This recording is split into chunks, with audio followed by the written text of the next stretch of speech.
Halo Rek, selamat datang di Rekomentar, tempatnya rekomendasi smartphone dan laptop yang terbaik di Indonesia. Langsung aja buka rekomentar.com untuk dapat rekomendasi yang sesuai dengan budget sama kebutuhan kalian tentunya. Nah, tapi kali ini kita nggak lagi mau bahas smartphone ataupun laptop, melainkan smartwatch terbaru dari Realme. Yuk deh, langsung aja. Gue David dari Rekomentar, ini dia review lengkap untuk Realme Watch S Pro.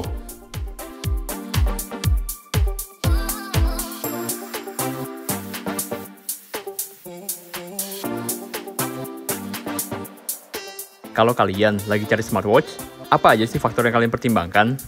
Umumnya mungkin dilihat mulai dari harga, desain, brand, hingga fiturnya. Dan menurut kita, Realme Watch S Pro ini bisa masuk ke sebagian besar checklist tersebut. Harga nggak terlalu mahal, walaupun bukan yang paling murah, desain lumayan kece, dan fitur juga cukup banyak. Brandnya aja yang mungkin belum banyak teruji di kancah smartwatch, nggak kayak Apple atau Samsung yang lebih duluan masuk. Walaupun gitu, Realme bisa buktiin di deretan smartphone-nya kalau brand baru juga bisa bersaing. Terus gimana kalau soal smartwatch-nya?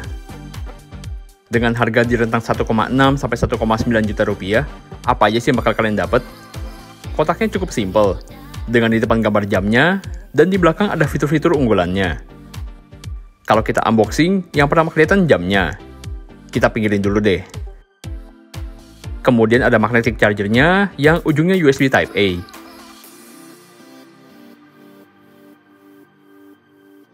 Juga ada buku petunjuk. Udah sih, segitu aja isi kotaknya.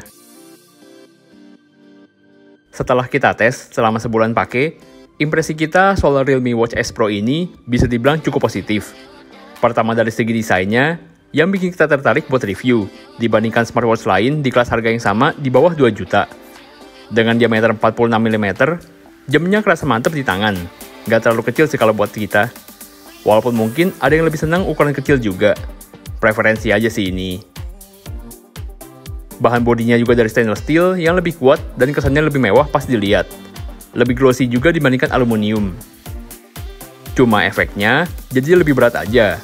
Tanpa strap aja sekitar 44 gram, sementara dengan strap silikon bawaan jadi 64 gram. Ada dua crown dial di kanan, keduanya bisa dipencet dan diputer. Yang atas sebagai tombol back, sementara yang bawah tombol shortcut buat masuk ke pilihan mode olahraga. Sayangnya, kalau diputer nggak ada efek apa-apa. Mungkin bakal lebih oke kalau ada fungsi apa gitu. Misalnya bisa kontrol layar buat bantu kalau tangan lagi basah, atau buat ngeker obat bius. Dan yang kita suka, ada marker di bezelnya kayak di Rolex Submariner, jadi nggak polosan aja. Untuk warna, saat ini cuma ada warna hitam untuk jam maupun strap bawaannya. Tapi, kalau mau beli terpisah, ada kok pilihan strap warna lain, dan ada juga yang vegan leather, biar kelihatan lebih premium kali ya, kelihatan kayak dari kulit gitu. Layarnya pakai AMOLED 1,39 inci dengan resolusi 454x454 pixel. Resolusi segini tergolong lumayan tinggi, setara dengan smartwatch lain macam Mi Watch dan Huawei GT2, dan bahkan lebih tinggi dibandingkan Samsung Watch 3 dan Apple Watch Series 6. Tentunya, udah dilapis Gorilla Glass biar makin tahan baret. Dan juga karena layar pakai AMOLED, maka bisa ada always on display dan warna yang lebih pekat, terutama untuk warna hitamnya. Watch face-nya juga bisa diganti-ganti buat kalian yang bosenan. Ada 100 template lebih yang built-in di jamnya ataupun via aplikasi Realme Link alias aplikasi penghubung antara smartwatch ke HP. Bisa juga bikin tampilan sendiri pakai gambar yang kalian punya.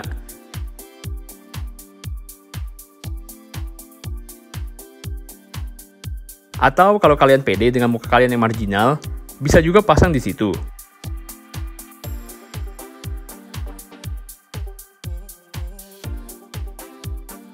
Sementara bagian belakangnya yang nempel ke tangan terbuat dari plastik, dengan ada pin charger, sensor buat detect lagi dipakai apa enggak, sensor heart rate, sama sensor saturasi oksigen. Seberapa akurat sensornya? Sabar, nanti kita bahas. Nah, sebelumnya Realme kan juga udah keluarin Realme Watch S yang biasa. Jadi beda Pro-nya di mana aja? Nih, kita list bedanya. Paling kerasa dari layarnya yang udah AMOLED, ukuran sedikit lebih gede, serta resolusi lebih tinggi di seri Pro. Bahan bodinya juga udah stainless steel, serta ketahanan air yang diklaim lebih oke, jadi bisa dipakai buat berenang. Prosesor sama GPS katanya juga beda, tapi entah seberapa ngaruhnya. baterai juga beda tipis lah. Selebihnya sama aja untuk fiturnya. Jadi silahkan sesuaikan aja budgetnya. Soalnya beda harganya lumayan. Oke, soal hardware-nya. Jujur kita nggak tahu sih cara tes seberapa kencang prosesornya. Tapi sejauh ini sih mulus-mulus aja, nggak ada kendala. Untuk GPS-nya yang katanya pakai satelit ganda, kita tes nyalain bareng Strava di Samsung S20 Plus pas olahraga. Nggak tahu sih mana yang lebih akurat, tapi dari hasil tes kita, angkanya mendekati lah. Baik kita tes lari ataupun pakai sepeda. Jadi kita anggap lulus tes lah ya. Kemudian baterai 420 mAh, menurut klaim Realme bisa tahan sampai 14 hari. Kita tes dengan dua mode. Pertama mode mager yang benar-benar di rumah doang, dan kedua mode aktif dengan olahraga 3 kali seminggu, masing-masing 1 jam. Keduanya dengan mode default, brightness auto, Bluetooth sama notifikasi nyala, always on display dari 8 pagi sampai 10 malam, dan monitor heart rate setiap 5 menit. Hasilnya, di mode mager, kita bisa dapat ketahanan 10 hari lebih, nyaris 11 hari. Sementara di mode aktif, smartwatch-nya bisa dipakai selama 8 hari. Not bad lah ya. Walaupun klaim 14 hari mungkin aja bisa tercapai, tapi banyak syaratnya. Kalau dipakai olahraga, rata-rata baterainya berkurang sekitar 4% lah per jam. Buat ngisinya lagi, bisa pakai charger bawaannya yang daya keluarannya 5 watt dengan ujung port USB Type-A. Ada magnetnya, jadi tinggal plug aja. Tapi, ada keterangan penting buat sebagian besar kalian yang mungkin nggak baca user guide atau panduan pengguna di aplikasinya, serta yang nggak perhatiin tulisan di bodinya. Di petunjuknya, ada tulisan daya input maksimal 5 volt setengah ampere, alias 2,5 watt. Jangan dicolok lebih dari itu. Artinya, secara kasar, cuma boleh dicolok ke port USB yang setengah ampere. Contohnya di PC atau di laptop. Buat amannya, colok ke laptop aja lah. Durasi ngecas dari kosong sampai penuh butuh sekitar 1 jam 45 menit lah. Lanjut, secara smartwatch biasanya dipakai buat teman olahraga, Realme Watch S Pro ini punya 15 mode olahraga umum, kayak lari, sepeda, yoga, dan juga yang membedakan dari Realme Watch S biasa, ada mode berenang. Karena seri Pro ini water resistant atau tahan air 5 ATM. Kita masih nggak nyaman sih tes langsung di kolam renang umum, tapi seenggaknya jamnya kuat kalau kita cemplungin ke air. Sementara olahraga lain kayak lari atau sepeda outdoor yang kita coba, data-data penting yang dicatat cukup lengkap, kayak durasi olahraga, jarak, kalori, kecepatan rata-rata, detak jantung, hingga ada grafik pace-nya kalau mau analisis lebih detail. Biar makin smart terutama di masa pandemi kayak gini, fitur kesehatan juga makin penting di smartwatch. Gitu juga di Realme Watch S Pro ini yang bisa mengukur detak jantung sama saturasi oksigen dalam darah. Sebagai catatan, Realme Watch S Pro ini dan sebagian besar smartwatch lain bukan perangkat medis. Jadi hasil pengukurannya hanya untuk informasi aja ya, nggak bisa untuk diagnosis. Kalau mau yang lebih meyakinkan, pakai perangkat medisnya yang beneran, misalnya alat tensi atau oximeter beneran. Kita coba bandingin hasil pengukuran di Realme Watch S Pro ini dengan alat tensi sama oximeter beneran. Perbandingannya kurang lebih kayak begini. Tapi kita ingetin lagi, hasil dari smartwatch ini hanya untuk informasi aja ya, nggak bisa jadi patokan resmi. Jadi jangan langsung panik kalau misalnya angkanya terlalu tinggi atau terlalu rendah. Fitur pendukung kesehatan lain, ada penghitung langkah biar nggak mager, tracking tidur yang mungkin bisa jadi acuan kualitas tidur kalian, pengingat minum sama berdiri kalau kalian terlalu fokus kerja atau belajar, hingga ada latihan pernapasan buat kalian yang lagi belajar mindfulness untuk mental health yang lebih baik. Fitur lainnya standar lah, bisa tampilin notifikasi, bisa reject kalau ada telepon masuk, tapi nggak bisa buat telepon, soalnya nggak ada speaker sama mic-nya.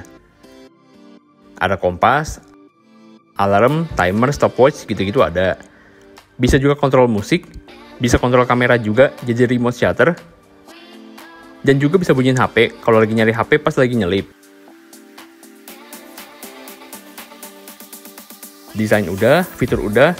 Nah, secara keseluruhan, apa aja sih kekurangan Realme Watch S Pro ini? Yang paling kita rasain justru dari aplikasi penghubungnya, Realme Link. Jadi mungkin nggak cuma di Realme Watch S Pro ini doang, tapi ke sebagian besar perangkat IoT Realme. Salah satunya, di-record hasil olahraganya yang menurut kita terlalu simple, malah lebih detail di jamnya. Padahal menurut kita, bakal lebih enak buat lihat data lengkapnya di HP yang layarnya jauh lebih gede. Pengaturan bahasanya juga ikutin pengaturan bahasa di HP. Cuma, walaupun udah diganti bahasa Indonesia, beberapa petunjuk sama user guide-nya tetap pakai bahasa Inggris. Mungkin bakal agak PR buat yang nggak bisa bahasa Inggris. Ya harusnya lebih gampang lah ya update aplikasi.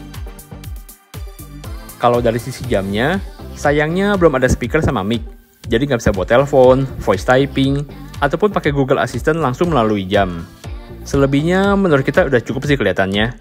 Udah tergolong Yahut lah buat harga yang dikasih. Nah, itu dia tadi Realme Watch S Pro. Dengan desain yang kece dan fitur lumayan banyak, menurut kita jam yang satu ini bisa jadi salah satu pilihan oke buat kalian lagi nyari smartwatch dengan budget di bawah 2 juta. Nah, kira-kira kalian perlu rekomendasi gadget macam apa lagi sih di rekomentar.com? Smartwatch kah? Tablet? Earphone? Sikat gigi elektrik? Apa aja deh, komen-komen aja langsung di bawah. Oke, segini dulu deh review kali ini. Silahkan like, subscribe kalau konten bermanfaat. Sampai jumpa video selanjutnya, tetap jaga kesehatan, dan see you!